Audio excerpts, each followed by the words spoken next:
Good afternoon everyone. आज के lecture में हम एसएससी एमटीएस का ही पढ़ेंगे। हमारी बहुत दिन से क्लास नहीं हो पा रही थी, पर जो हमारा एमटीएस का एग्ज़ाम है वो 20 के बाद ही होगा, 20 अक्टूबर। उससे पहले तो हमारा जो सिलेबस है काफ़ी हमारा कंप्लीट हो गया था। तो आज हम बस पहले थोड़ा 5-10 मिनट उस विषय के बारे में बात कर लेंगे कि हमारा क्या क्या चीज़ें कंप्लीट हो गई। देन उसके बाद हम क्या पढ़ेंगे, उसके बाद जो हमारी चीज़ें रह गई थी, पॉलिटी रह गया था हमारा, तो आज हम पॉलिटी स्टार्ट कर देंगे। और 10 से 15 लेक्चर में, 10 लेक्चर में कम से कम मिनिमम हम 10 लेक्चर में पॉलिटी हमारा कंप्लीट कर लेंगे, क्योंकि उससे डायरेक्ट क्वेश्चन बनते हैं और हमको सिर्फ भाग, अनुच्छेद और अनुसूचियाँ पढ़नी है ना, और जो संविधान संशोधन है वो पढ़ना है। तो जितने भी जो इम्पोर्टेंट चीज़ें हैं सिर्फ मैं आपको वही पढ़ाऊँगी, जो मतलब कहते हैं ना क्विक रिवीजन, उस टाइप का ही मैं आपको पढ़ाऊंगी, ताकि बस आप 1-2 लेक्चर देखो और आपका जो भी है वो आप कंप्लीट हो जाए, है ना। एक जो टॉपिक वाइज दिए हैं सिलेबस में, वो आपका एक एक करके सारा कंप्लीट हो जाए। तो सबसे पहले हम देखेंगे हम किसके लिए पढ़ रहे हैं, एसएससी एमटीएस के लिए। हमारी जो प्रीवियस जो वीडियो है वो आप हमारे लेक्चर में देख सकते हैं ना।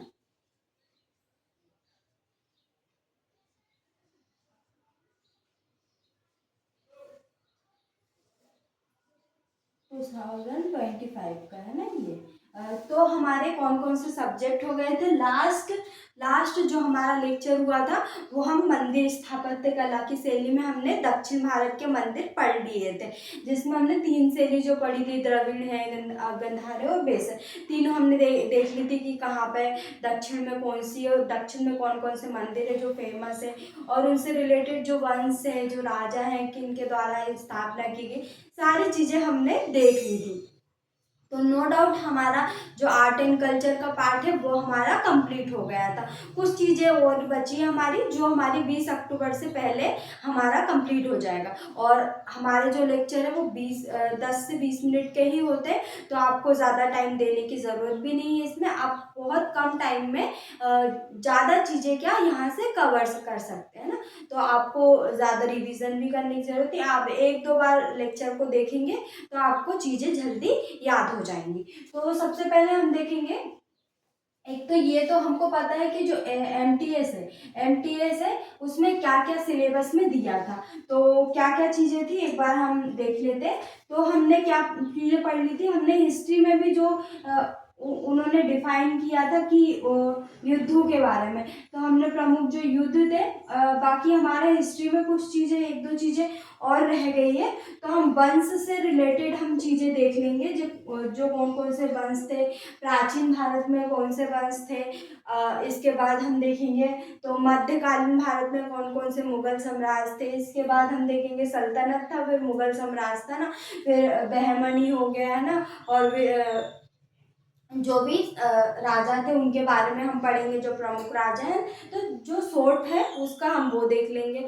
और हिस्ट्री में और कुछ चीज़ें हमारी रह गई, जैसे आधुनिक इतिहास में हमको जो प्रमुख जैसे आर्य समाज है ना, ब्रह्म समाज है, किसने स्थापना की है, बस हमको इतना ही देखना है, किसने स्थापना की है और कब स्थापना हुई और कहाँ पर हुई। ज़्यादा चीज़ें हमको इसमें नहीं पढ़ना। इसके बाद हिस्ट्री हमारा ये हो जाएगा कंप्लीट। इतनी ही चीज़ें हमको हिस्ट्री में देखनी है। इसके बाद ज्योग्राफी का हमारा काफ़ी पोर्शन हो गया था। ज्योग्राफी और इन्वायरमेंट ये दोनों ही एक ही टॉपिक में हम लेकर चलेंगे। ज्योग्राफी में हमारा पहले ही हमने ज्योग्राफी कंप्लीट कर लिया था। इसके बाद हमने स्पोर्ट्स वाला जो पोर्शन है वो भी हमारा कंप्लीट हो गया था, जिसमें प्रमुख स्टेडियम हो गए थे, प्रमुख जो पुरस्कार है वो भी हमने कर लिए थे। जो इम्पोर्टेंट है वो चीज़ें हमने पहले ही देख ली थी। इसके बाद हमने कला और साहित्य में, आर्ट एंड कल्चर में हमने देख लिया था। हमने सारी चीज़ें पढ़ ली थी, प्रमुख वाद्य यंत्र और जो प्रमुख कलाकार हैं उनसे संबंधित वो भी देख लिए थे, प्रमुख मेले, त्योहार और सब ये चीज़ें देख ली थी। और उसके बाद हमने क्या देखा था, प्रमुख मंदिरों की शैली, जहाँ से हमारे क्या डायरेक्ट क्वेश्चन भी बनते हैं और ज़्यादा क्वेश्चन भी बनते हैं ना, दोनों चीज़ें वहीं से। इसके बाद हम देखेंगे कला और साहित्य। इसके बाद हमारा इकोनॉमिक्स भी कंप्लीट हो गया था। इकोनॉमिक्स भी हमारा कंप्लीट हो गया था। इकोनॉमिक्स में हमको सिर्फ क्या देखना था, इकोनॉमिक्स में हमको सिर्फ समितियाँ पढ़ना था, तो हमने समितियाँ हमारा कंप्लीट हो गया। उसके बाद हमको प्रमुख पंचवर्षीय योजनाएं देखनी थी, तो वो भी हमारी कंप्लीट हो गई। अब मैं एक दो लेक्चर में आपको जो प्रमुख योजनाएं भारत सरकार की वो मैं आपको पढ़ा दूंगी। उसमें सिर्फ हमको देखना है कि कब योजना प्रारंभ की थी और उसका उद्देश्य क्या है और किस लिए चलाएगी। तो ये 3 से 4 चीजें हम प्रमुख योजनाओं में देख लेंगे जो भारत सरकार की चलाई गई है ना। इसके बाद ये हमारा करंट अफेयर्स से रिलेटेड भी हो जाएगा। इसके बाद कुछ प्रमुख सूचकांक भी हमने देख लिए थे, वो भी हमारा क्या करंट अफेयर में आ जाएगा। और इसके बाद प्रमुख दिवस भी हमने देख लिए थे। तो प्रमुख हमारे सूचकांक भी इकोनॉमिक्स से संबंधित हो गए ना, सूचकांक हो गए है ना, और प्रमुख दिवस हो गए और छोटी छोटी जो चीज़ें हैं टॉपिक हमने सारी चीज़ें पढ़ ली है। अब हमारा पास एक पॉलिटी बचा है ना, पॉलिटी बचा है। इसके बाद हिस्ट्री में कुछ चीज़ें बची हैं, ज्योग्राफी में भी थोड़ा बहुत बचा। तो ऐसा नहीं होगा कि आपका कोई भी टॉपिक छूटे, मैं आपका सारा टॉपिक लगभग 15 अक्टूबर से पहले हमारा कंप्लीट हो जाएगा। 20 अक्टूबर के बाद ही, मैं आपको बता रही हूँ, बाद ही आपका एग्जाम होगा 20 अक्टूबर के बाद। तो इससे पहले हम सारा सिलेबस कंप्लीट कर लेंगे। ऐसा नहीं होगा कि रिवीजन नहीं हो पाएगा। आप 2 बार लेक्चर को देखोगे, आपका रिवीजन भी हो जाएगा।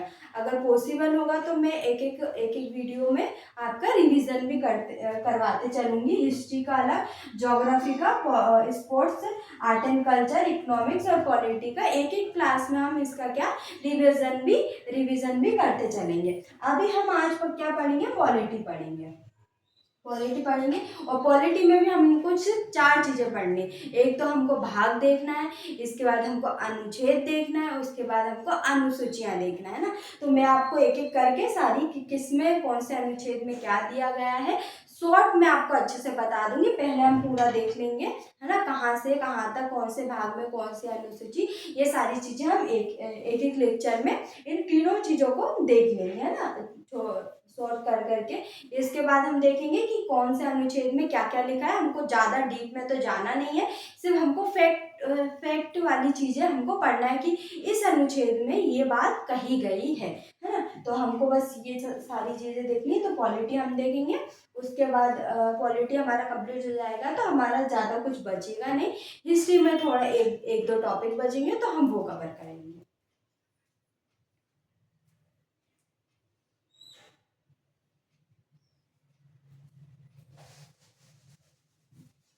तो अब हम ये देखते हैं कि जो हमारा संविधान था, हमारा संविधान कब बना था। हमारा संविधान के जो अनुच्छेद है, हमारे संविधान के जो अनुच्छेद है वो 26 नवंबर 1949 को लागू हो गए थे, पर जो आधे थे हमारे 26 जनवरी 1950 को लागू हुए थे। तो हमको ये 2 डेट हम याद भी ना रखें तो कोई प्रॉब्लम नहीं है, बस पर फिर भी थोड़ा बहुत हमको, अगर हम पॉलिटी पढ़ रहे हैं, संविधान पढ़ रहे हैं, तो इसके बारे में हमको राज्य व्यवस्था है ना, पॉलिटी राज्य व्यवस्था, इतना तो हमको पता ही होना चाहिए कि हमारा संविधान का 26 नवंबर 1949 को लागू हुआ। और संपूर्ण कब हुआ, तो संपूर्ण लागू हुआ 26 जनवरी है ना, 1950। इसलिए हम जो 26 नवंबर है उसको हम संविधान दिवस मनाते हैं, और 26 जनवरी को हम स्वतंत्रता दिवस मनाते हैं ना। इसके बाद हम देखेंगे, अब हम डायरेक्ट भाग और अनुसूचियाँ और अनुच्छेद पर चलेंगे ना, क्योंकि ये हमारे लिए इतना इम्पोर्टेंट नहीं है। वो मैं आपको बता रही हूँ कि आपको पता होना चाहिए है ना, हमको सिर्फ फैक्ट वाली चीज़ें देखना है। जो कि एग्ज़ाम के पॉइंट ऑफ व्यू से इम्पॉर्टेंट है। बाकी अगर पॉलिटी का हम देखें तो उसको समझने के लिए हमको बहुत बहुत डीप में जाना पड़ेगा और हमें बहुत ज़्यादा टाइम लगेगा और हमारे पास इतना टाइम नहीं है।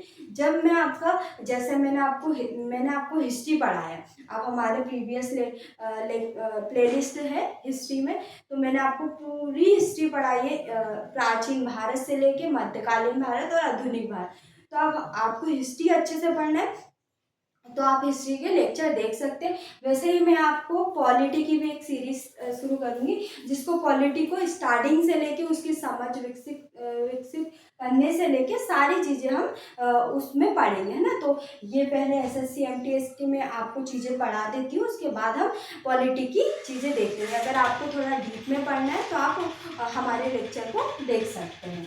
इसके बाद हम देखेंगे, सबसे पहले हम यहाँ पे लिख देंगे भाग। तो आप सभी को पता ही होगा भाग कितने हैं, तो टोटल हम देख लेते हैं। टोटल यहाँ पे लिख देती हूँ मैं, कुल 22 भाग है ना। है तो 26 है, पर जो बीच के भाग है वो क्या कर दिए, निरस्त कर दिए, मतलब हटा दिए गए, है ना। तो हम उसको भी गिनते हुए चलेंगे, है ना। अगर हम और कहीं बुक में देखते हैं ना तो 26 भी लिखा रहता है, तो आप उससे कंफ्यूज ना होना, क्योंकि है तो 22 ही, है ना। क्योंकि बीच के भाग है वो उनको क्या कर दिया है। और भाग देखेंगे किससे संबंधित है ना, किससे संबंधित है, मतलब क्या लिखा है, संघराज्य क्षेत्र लिखा है, नागरिकता लिखी है ना। तो हम ये आप 3 पॉइंट इसमें लिख देना कि भाग हो गया किससे संबंधित है और अनुच्छेद है। या हम इसको ये भी बोल सकते हैं, किससे संबंधित ना होके प्रावधान लिख देते हैं ना, तो ये हमारे लिए ये लैंग्वेज सही रहेगी, है ना। तो प्रावधान हम लिख देते हैं, प्रमुख प्रावधान किसमें, इसमें क्या क्या लिखते हैं ना।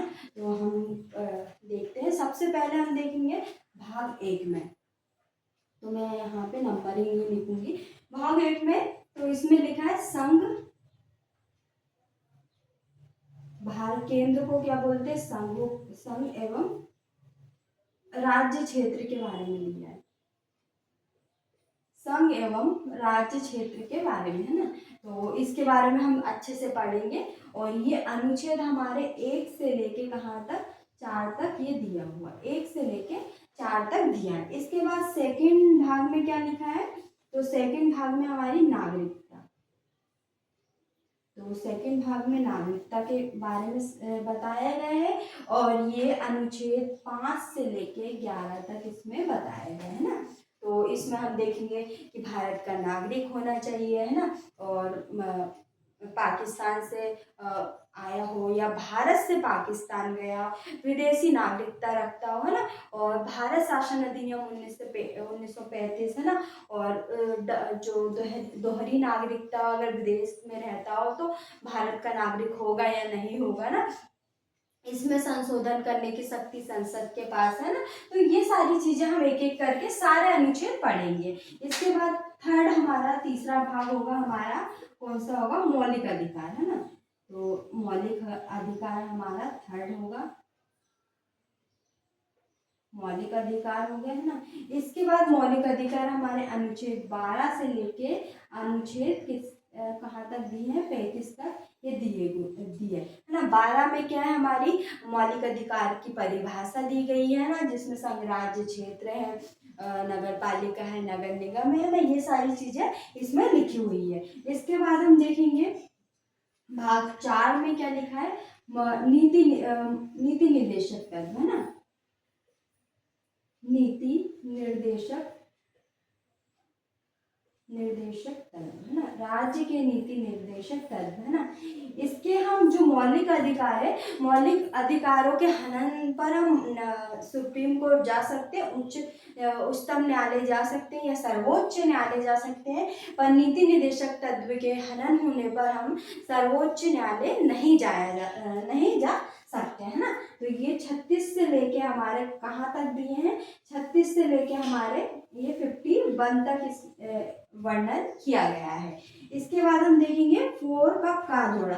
अब जैसे हम देखते हैं ना, ये 26 भाग है, तो एक तो हमारे 22 तो है ही टोटल, है ना, तो ये हमारा 23 हो गया, है ना। इसमें से कुछ हटाए भी है ना, वो भी हम देखेंगे। तो इसमें मौलिक कर्तव्यों के बारे में दिए है ना, मौलिक कर्तव्य होंगे, है ना, मौलिक कर्तव्य होंगे, है ना, नागरिकों के कुछ।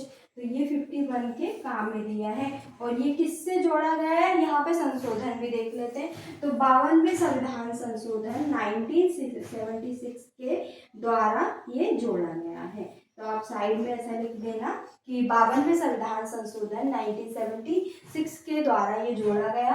और ये किसकी सिफारिश पर किए गए थे, स्वर्ण सिंह समिति की सिफारिश पर इसको मौलिक कर्तव्यों को लाया गया था। और इस प्रारंभ में इसमें कितने मौलिक मौलिक कर्तव्य थे, तो प्रारंभ में 10 मौलिक कर्तव्य थे।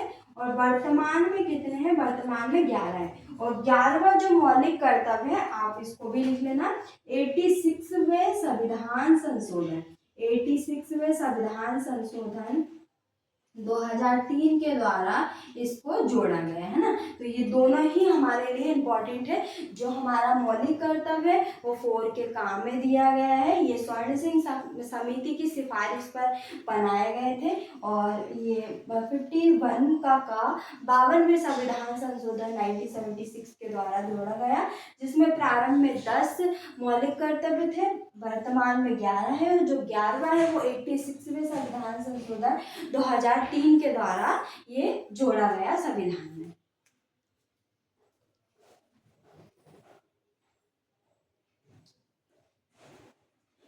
इसके बाद हम देखेंगे, इसके बाद हम 5 देख लेते हैं। 5 में क्या है, 5 थोड़ा बड़ा है, हम इसको अध्याय, इसमें 5 अध्याय भी है ना, तो थोड़ा बहुत इसको भी लेते हुए चलेंगे।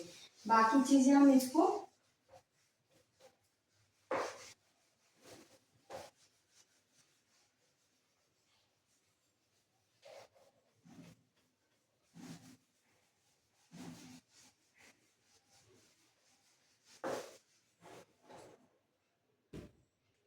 तो जो हमारा 4 हो गया था, 5 में दिया है संघ क्षेत्र, है ना, संघ का संविधान बोल सकते हैं ना इसको, संघ का संविधान, ये बड़ा है ना, संघ का संविधान। ये अनुच्छेद हमारे 52 से लेके 151 तक इसका वर्णन किया गया, मतलब लगभग 100 अनुच्छेद है ना, इसके बीच में लगभग 100 अनुच्छेद है। क्या है, 100 अनुच्छेद है ना, 100 अनुच्छेद है। अब इसके बाद देखेंगे हम 5वें में, छठे में क्या दिया है, तो छठे में राज्य का संविधान, किसका, राज्य का संविधान, राज्य का संविधान दिया गया है। और राज्य का संविधान हम बोले तो इसमें हम देखेंगे, इसमें प्रधानमंत्री हो गया, है ना, प्रधानमंत्री हो गया, उसकी मंत्री परिषद, मंत्रिमंडल हो गया, सर्वोच्च न्यायालय हो गया, ये सब इसी में दिए है। इसके बाद ये हमारा 152 से लेके 36 तक हमारा इसका वर्णन है, 37 तक है ना इसका वर्णन, 37 तक इसमें वर्णन दिया है ना। इसके बाद हम देखेंगे 7। तो 7 हमारा क्या है,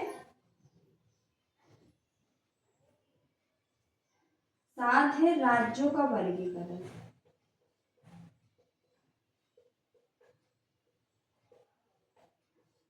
राज्यों का वर्गीकरण, जो कि किसमें दिया है, 238 में, नहीं, हाँ, 7वां हमारा ये है। और वे ये 7वें संविधान संशोधन के द्वारा जोड़ा गया है ना, 7वें संविधान संशोधन के द्वारा राज्यों का जो वर्गीकरण था इसको क्या कर दिया, निरस्त कर दिया ना, क्या कर दिया, निरस्त।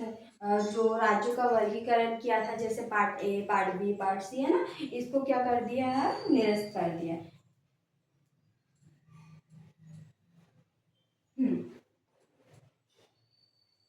ये हमारा क्या, निरस्त हो गया। तो राज्यों का वर्गीकरण 7वें संविधान संशोधन के द्वारा निरस्त हो गए, 238 में केवल दिया गया था ना।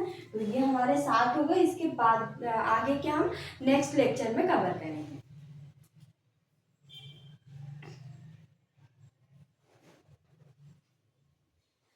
आज के लेक्चर में सिर्फ हम इतना ही पढ़ते हैं।